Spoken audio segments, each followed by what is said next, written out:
I'm Deputy Michael Conaghan, who is sharing his time with Deputy Michael McNamara. Thanks, Concoila. Concoila, when this government took over, Ireland was a sinking ship. The then Taoiseach was lampooned internationally, portrayed as a drunk at the wheel. Nobody would lend us money, apart from the Troika, who were called in under the cover of darkness by the Fianna Fáil government.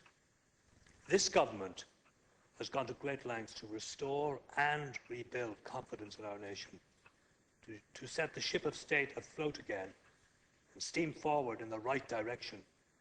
The image of our Taoiseach on the front page of Time magazine, The Celtic Comeback, is not one to be laughed off. For example, it stands in stark contrast to images of his predecessor.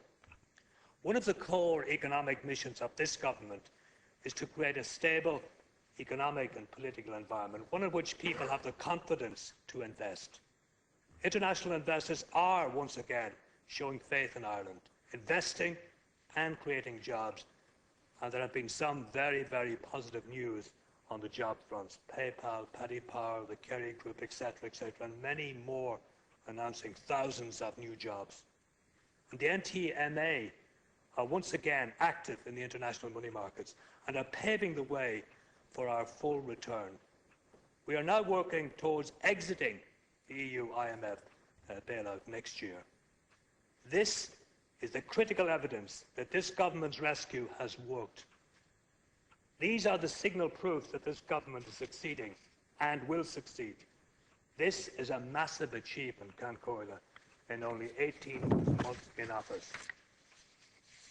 Having rebuilt confidence and credibility in the international arena, this government has also taken a series of many practical steps, introducing measures to further build confidence and rebuild our economy. For example, the microfinance scheme, the credit guarantee scheme have all been introduced to increase lending to small businesses. The insolvency bill is being brought in to help families that are struggling with unsustainable mortgages. The government has introduced a $2 billion stimulus package that will create jobs and build schools and roads. And Minister John Burton has launched the very successful Job Bridge scheme, which was sneered at initially by opposition TDs, helping young people gain the necessary skills to compete for positions in the workforce. And that has already helped thousands find work, and the list goes on. Challenges remain. The single biggest challenge to restoring and rebuilding our economy is unemployment. Unemployment poses a massive challenge to individuals and to families, people who want to work and pay their way but can't get that opportunity. Unemployment levels remain far too high. Nearly 500,000 people are currently out of work, and further action is necessary to tackle this. Economists talk about unemployment as if it is evenly distributed geographically. But unemployment is not evenly spread, but clustered. Statistics show that certain areas are affected far worse than others, with many urban communities suffering the most. Areas of chronic unemployment face additional serious challenges. Challenges which undermine the well-being and confidence of communities. Challenges which have a damaging effect on family life. Challenges that are hurting thousands of individuals on a personal level. And this cannot be allowed to drag on. And this budget must bring action. This budget must bring new interventions. Interventions that will give these communities hope.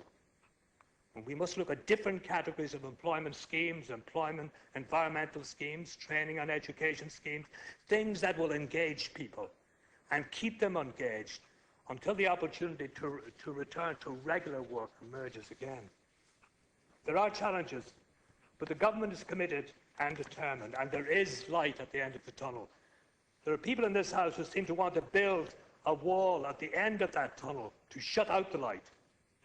And these people are putting political gain and the advancement of their own personal and party interests before the national interest.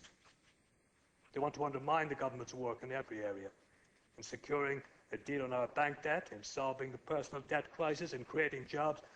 I often get the impression that these people would prefer if we didn't succeed.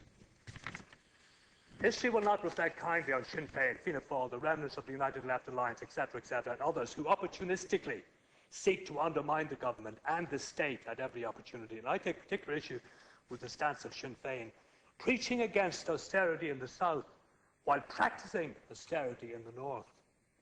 Earlier this month, Sinn Féin balked at the opportunity to stop the savage Tory welfare bill in Northern Ireland and the Northern Ireland Assembly, and will play their part through the Northern Executive in implementing savage Tory cuts that will impact disproportionately on women, children, young people and the disabled in Northern Ireland. And their cynical posturing on this issue was exposed when the SDLP challenged Sinn Féin to sign a petition of concern, a mechanism of concord that would have stopped the bill in its tracks. Sinn Féin wouldn't pull the trigger. Is this the same Sinn Féin that we have here in this stall?